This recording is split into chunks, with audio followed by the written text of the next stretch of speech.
Buongiorno, buongiorno a tutti. Good morning. How nice for this theatre to be open. It is here that you will be able to enjoy the program of the Biennale Theatre from July.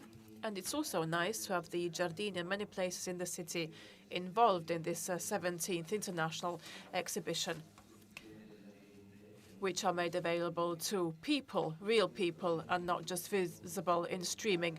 This has all been possible thanks to the work of numerous people, first and foremost of the participants in the architecture exhibition, the determination of the curator, Sarkis, and his architect, and the determination of countries to be present in their pavilions.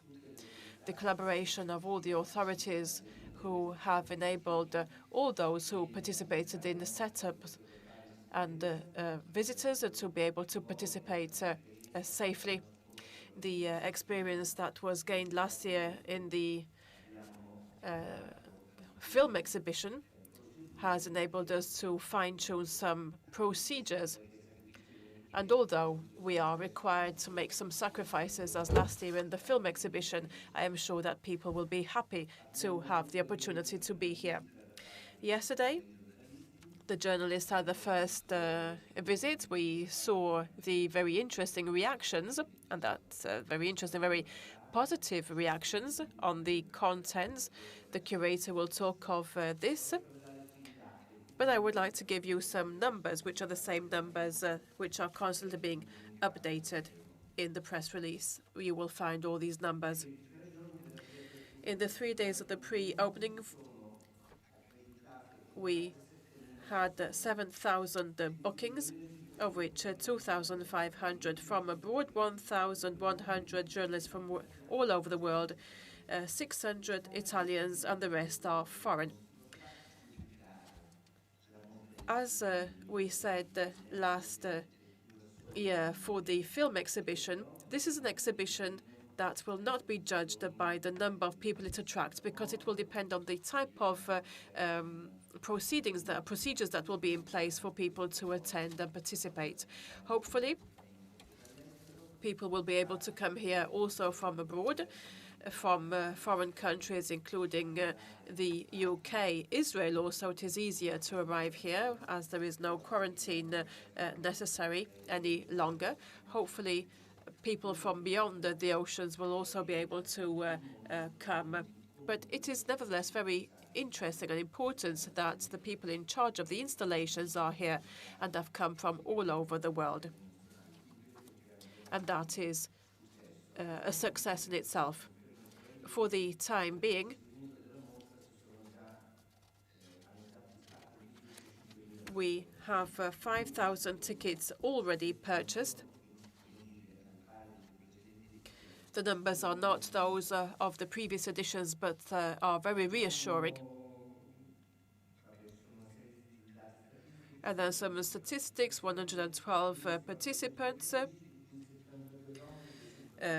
72 women, the remaining are men. 96% of architects' studios have come here for the first time. 16 participants have participated in at least one previous edition. A curiosity, the under 35s are 12 in total, and the 40s are 55. I won't list all the numbers. We have nevertheless 55 presences from Europe, 29 from the US, 15 from South America, 7 from Africa, 12 from Asia, Arab countries 5. We have just inaugurated the Emirates Pavilion. And everybody is expressing the satisfaction for being here, not only because it means that we have reconquered a piece of our liberty, but also because everybody believes that being here is very important to promote a dialogue which cannot stop, a dialogue that as is testified by this exhibition, leads us to reflect upon solutions that will enable us to not repeat the errors of the past. We have numerous collateral events, 17 in total in all the city. There are some interesting activities, a dedicated activity which focuses on the Biennale session. Editorial activities have also been very numerous. We have a catalogue which is made up of 2 volumes. There is a guide to the exhibition and 2 volumes, cohabitats and expansions in the English language. The Biennale is also setting up a means to sell all their its productions online, and that will soon be available. None of our sponsors abandoned us last year, and we see them here once again this year. We would like to thank them. Rolex is the exclusive partner and official watch of this edition. In its commitment towards arts and culture, the support of Rolex to the architecture exhibition includes its vision of the importance of promoting the role of architects tomorrow. And Rolex invites you to see the Rolex Pavilion in the Giardini that will see the work of Miriam Kamala, with a focus on the work made in Niger.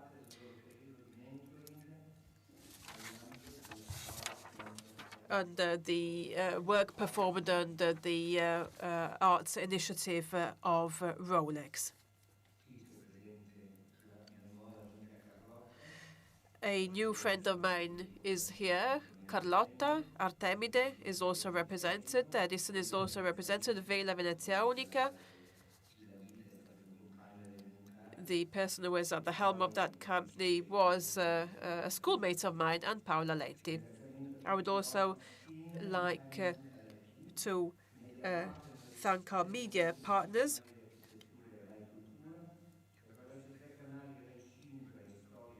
Rai Cultura and Rai, that will support us on TV and through the web portal. And then the people who we need to thank. So for the last 2 years, we have wanted to establish a dialogue also with the institutions. We would like to thank the Ministry of Culture, the institutions of the territory that have in various ways supported La Biennale, the city of Venice, the Veneto region, the superintendents for archaeology and heritage landscape of the municipality of Venice. And I would like to also thank the health unit here of Venice. I would also like to thank the donors, the institutions, and the entities who have supported this edition, and Edison, that has supported the promotion of greater efficiency in the illumination system of the Corderie in the Arsenale. I would like finally to thank Hashim, Sarkis, and all his team who have shown all their professional skills, having never said no to anything, and who have enabled us to overcome all the difficulties of this last year.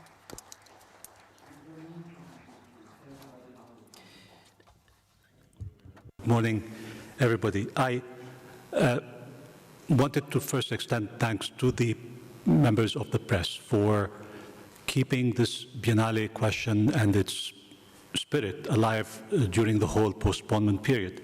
And also thank you for coming all the way, despite all the hurdles, to see architecture in person, to touch it, feel it, and to believe in it. Your presence here is a confirmation of architecture's physical, material, experiential power.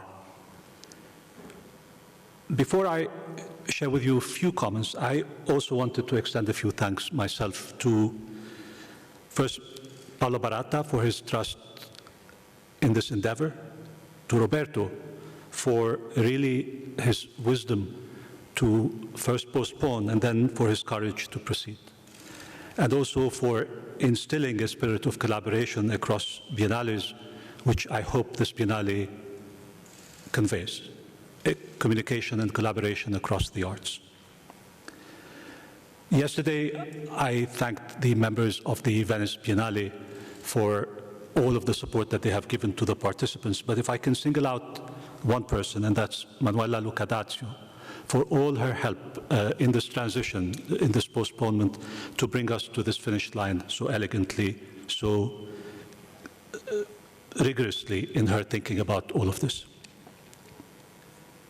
I also wanted to thank the donors for believing in this project, the curatorial team for their patience, perseverance, thinking with me throughout every single step, the participants and the national curators for also helping think together and collaborate in a spirit of true collaboration and solidarity that this extra year has given us.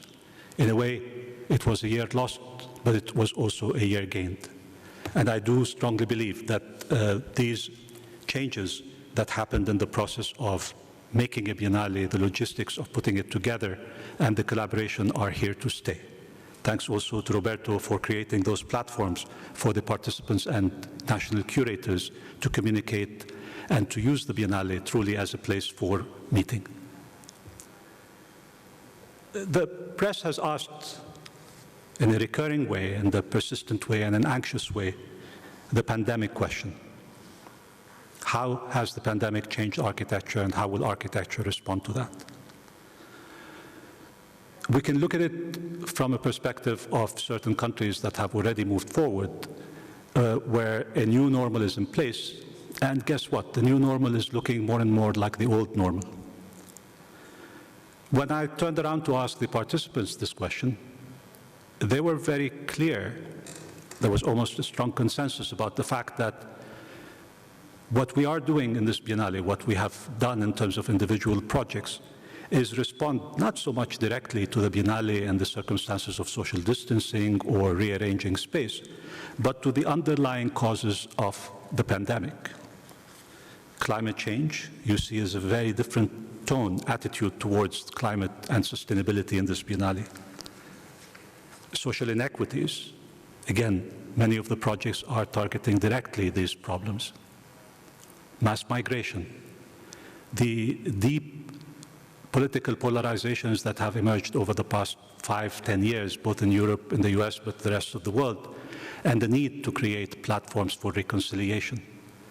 These are the causes of the pandemic, and the pandemic will hopefully go away. But unless we address these causes, we're not going to be able to move forward. This is the position of the participants when I asked them this question, and I have gratefully, willfully adopted that position in curating this exhibition. As you know, the exhibition asks a question, an open question: how will we live together?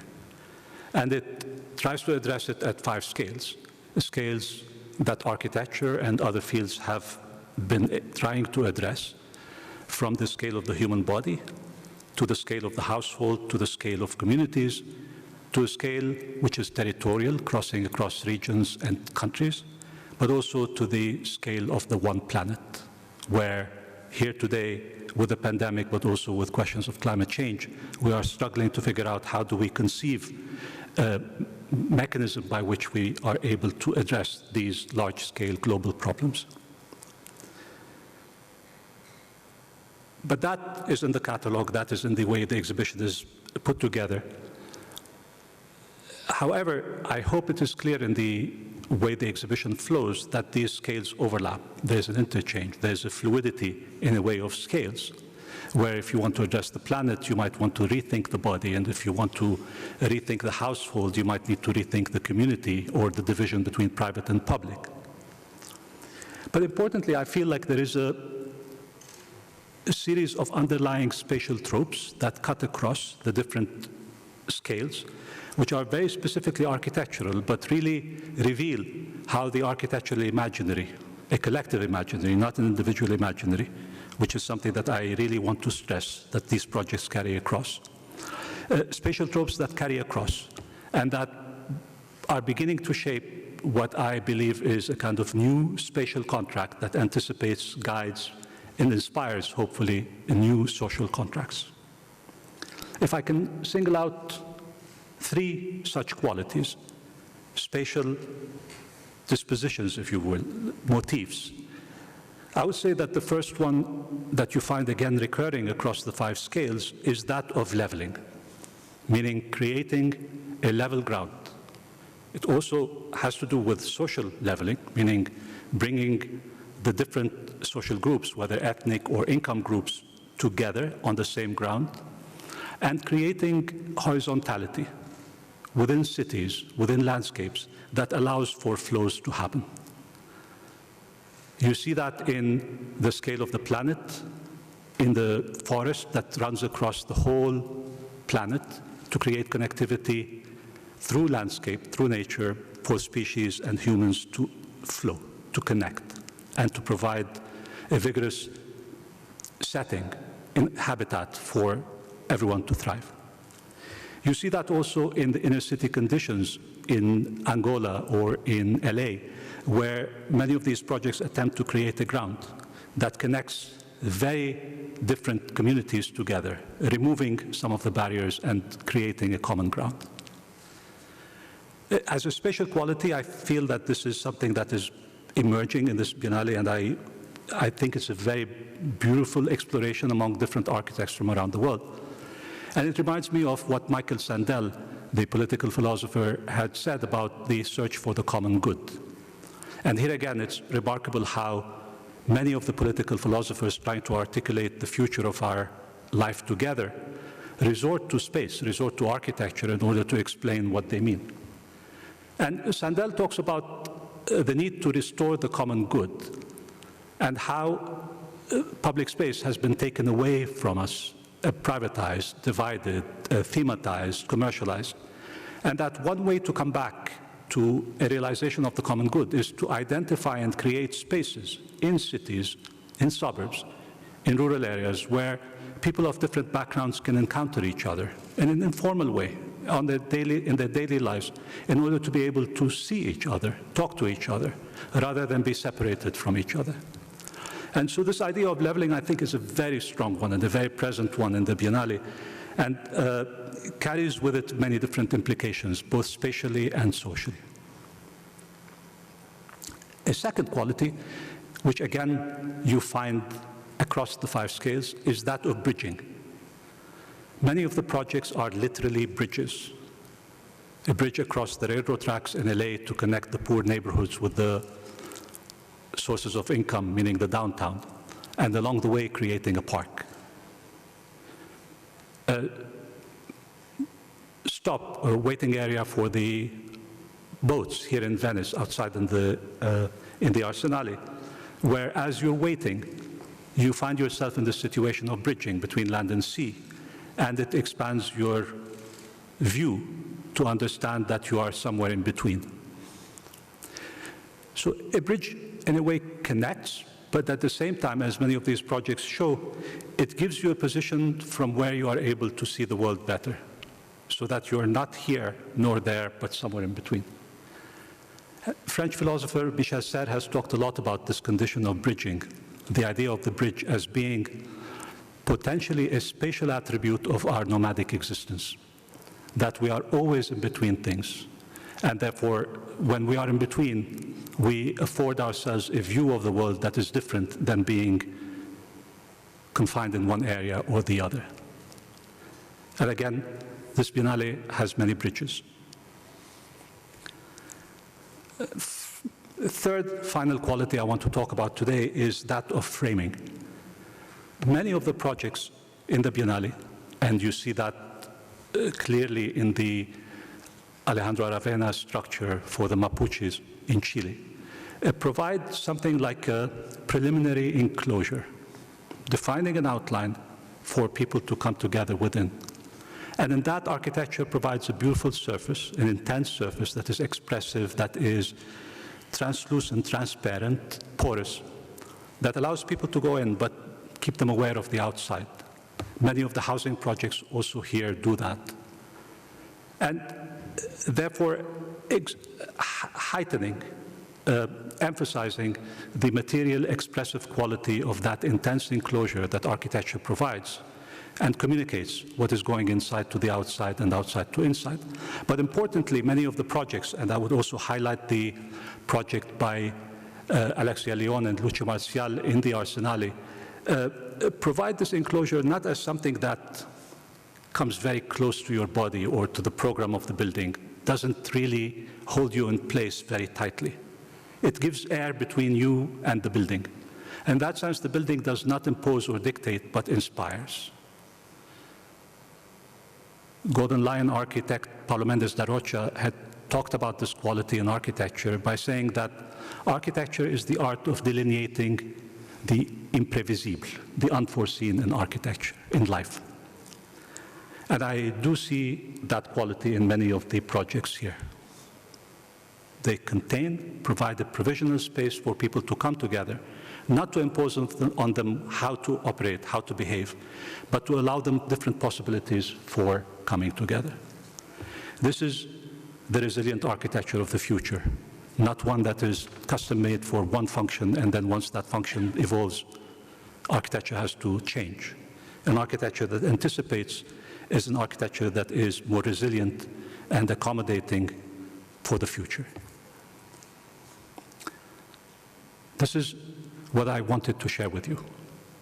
And in sharing this with you, I hope it is clear that what I'm trying to bring to the discussion is how these spatial parameters, these spatial exercises, these spatial imaginations do inspire change in the future for our society and do chart out different beautiful possibilities of how will we live together.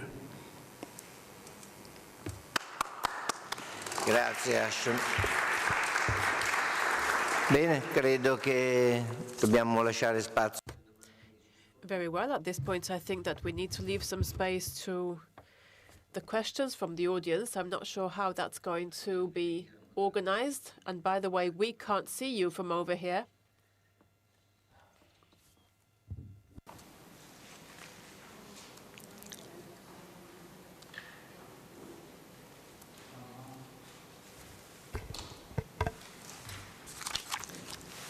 Siamo stati così esaustivi.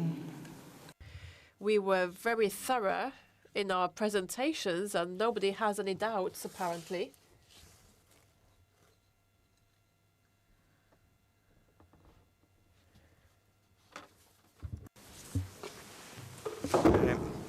Volevo chiedere.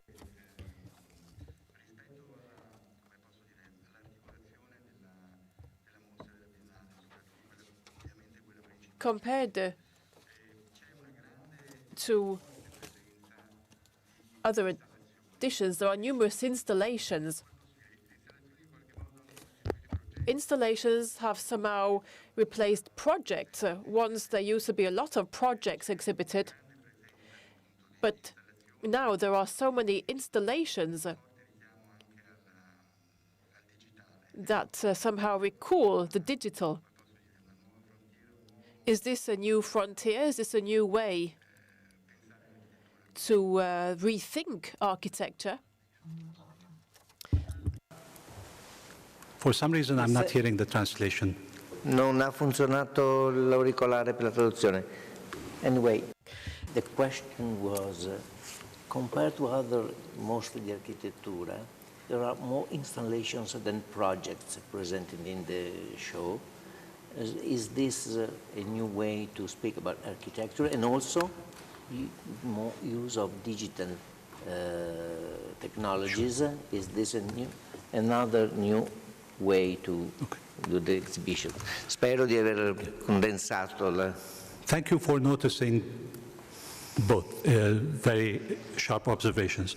Indeed, the idea of the installation has a lot to do with bringing to the experience of the visitor certain aspects of the project. Traditionally, the architectural exhibitions tend to highlight plan sections, elevations, drawings, which you obviously need in order to understand it as a building, but they don't necessarily convey the experience. What we have stressed in this Biennale is the need for an experience. And many of them do have the project present, but what is foregrounded is the experience. The materiality is very strong. the idea that you are able to, through this intense moment of the installation, capture a certain aspect of your experience of the project. But that distinction, I think, is a very helpful one that you just shared. On the digital presence, the digital is present in different dimensions. It is present in the QR codes, which you can read in order to give you more information on the project. It is present in the audiovisual, which are, again, ways in which it's not so much about replacing the drawing or replacing the representational aspects of architecture, but amplifying them through sound, through light, through a kind of visual expansion of the installation itself. But in some cases, it is about bringing the outside world, interviews, discussions with the users in an interactive way into the space itself.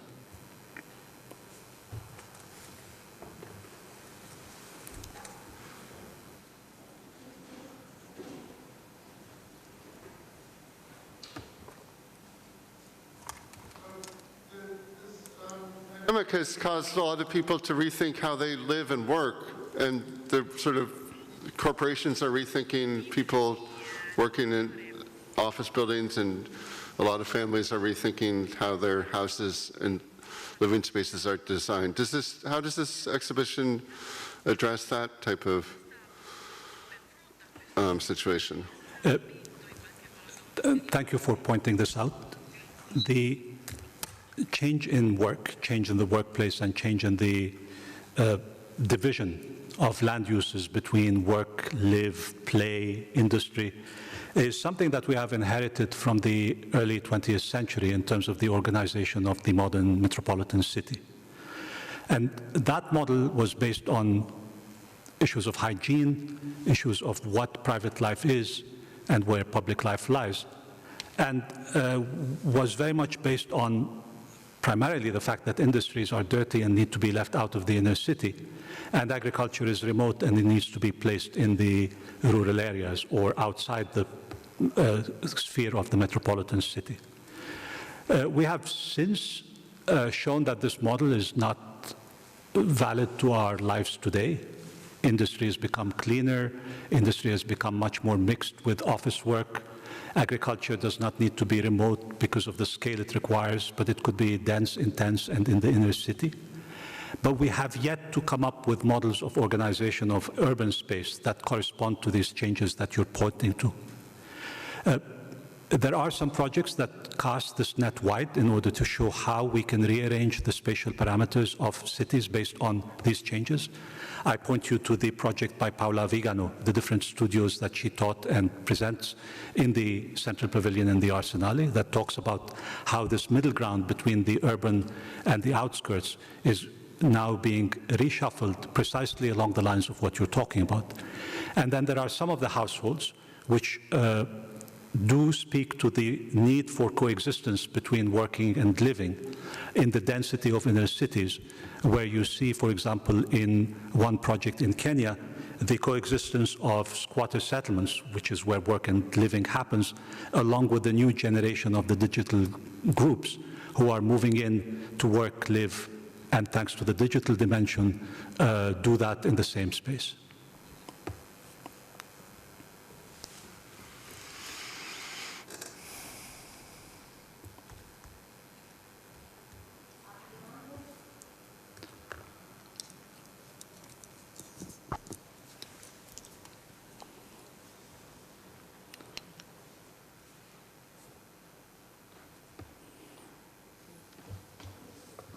Buongiorno, Michele Roda, il giornale. Michele Roda, the Journal of Architecture.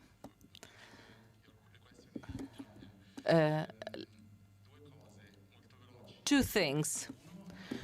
First, the work, your work, is a work that talks about participation, architects, many studios, many of them are not Italian. What is your judgment on the quality and on the present state of Italian architecture in your experience in these months here? Is there a name of a designer that you tried to bring to the Biennale and you didn't manage to?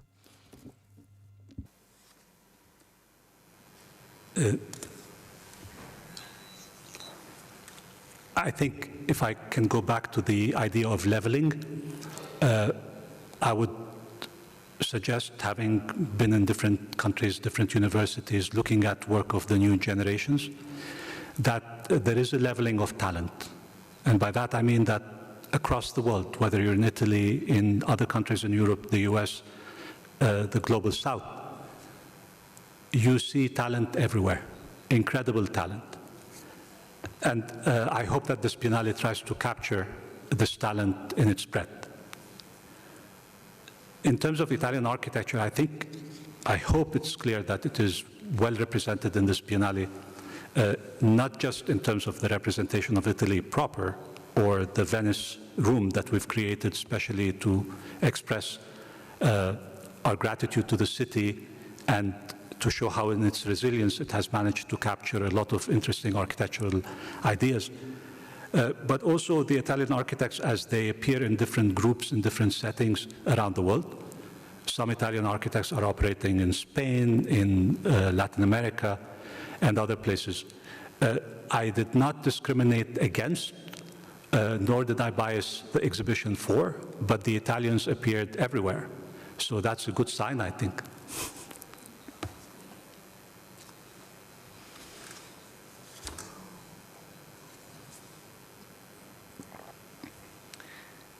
Allora, se non ci sono altre domande. If there are no other questions, allow me, with pride of being proud as a father, allow me to remember that after architecture, during the first week of July, we have the theatre festival with Ricci Forte, two persons in one unicum, followed by the dance festival. Wayne McGregor, who is here with us, he has already started his activity for the college initiative.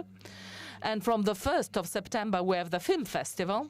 And from the 14th of September, the music festival. I think I am not being too posh in saying that there are few places in the world that, like Venice, can give together so many initiatives, together with other initiatives like the lyric theaters and other events that are more based on the promotion of Made in Italy, the nautical trade fair, and other initiatives that will attract people with such a different offer for such a long time. In the Biennale, we have a slogan, Biennale 365 days a year, because all of these activities will be accompanied by the activity of the Historic Archive for Contemporary Arts that will add to the other traditional activities of this sector. We will create a research center that will be open to students and scholars, Italian and from abroad as well. We really hope we will be able to collaborate with other institutions in order to open up this possibility of access to the heritage of the city. Allow me to thank you all. What Roberto said, when Roberto stepped in, he created this exhibition, Le Musée Inquiete, which happened last year. But also within the window of this extra year, I got to interact a lot with the curators of the other biennales. Wayne is here, Cecilia is there. And in these discussions, I benefited a lot, and I hope they did, in terms of comparing notes, thinking together curatorially. And the program for activities for this Biennale for the coming 6 months will include collaborations with the dance festival and with other biennales as well. I think we will be publishing it tomorrow, and you will see these collaborations in it. And so I feel that this is a new frontier that the Biennale is providing that will bring the arts together. And that is extremely important. Architecture cannot express alone. It needs the other arts to work with, to collaborate with. And this idea of each art on its own, I think, is exhausted by now. We need to work together. But before we close, Roberto, I have something to give to you. Let me just give you last information because I forgot, ho dimenticato di dire I nomi dei direttori del cinema Alberto Barbera e della musica Lucia Ronchetti. Sorry, go ahead. When I was first appointed curator, the press, you, highlighted that the Biennale has picked a Lebanese architect. Now, even though I'm not at all nationalistic, I was quite moved by your emphasis. It brought with it visibility and responsibility in a way towards part of the world, Lebanon, the Arab world, the East, the global South, that have been usually underrepresented in such cultural platforms. In choosing me, it was as if Venice was making a gesture of inclusion, consistent with its hospitable history. You also brought the two ends of the Mediterranean together, one of its lowest altitudes, here the lagoon, and one of its highest, the mountains of Lebanon. And for me at least, two of its most beautiful and yet perhaps two of its most vulnerable coasts. In gratitude, I bring with me a small present, but hopefully it will be growing big, very big, and hopefully it will last long, at least 1,000 years long. I have planted 17 cedar trees for the 17th Biennale in the Shuf biosphere from where I come from, in one of the most ancient forests in the world, in order to honor the city and citizens of Venice, the Biennale, and all those who participated in the 17th Architecture Biennale. Just like you created a space for a Lebanese in your Giardini of Venice, I hope you accept this as a place for Venice among the cedars of Lebanon. This is unexpected, I'm sorry. I'm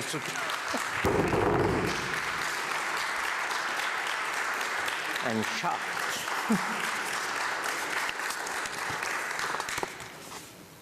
The Venice Forest, in honor of the Venice Biennale and the citizens and city of Venice, and in celebration of the 17th Architecture Biennale, adopt a Cedar Tree program. This is the cupola under which you do this beautiful gift to the town and to the Biennale. Thank you so much. What can I say? On behalf of the mayor as well and the city of Venice. You are all welcome to come to It was absolutely Lebanon. unexpected. Sorry for this improvisation. Thank you, Roberto. Thank you all. Peace to you all. Thank you. Thank you very much.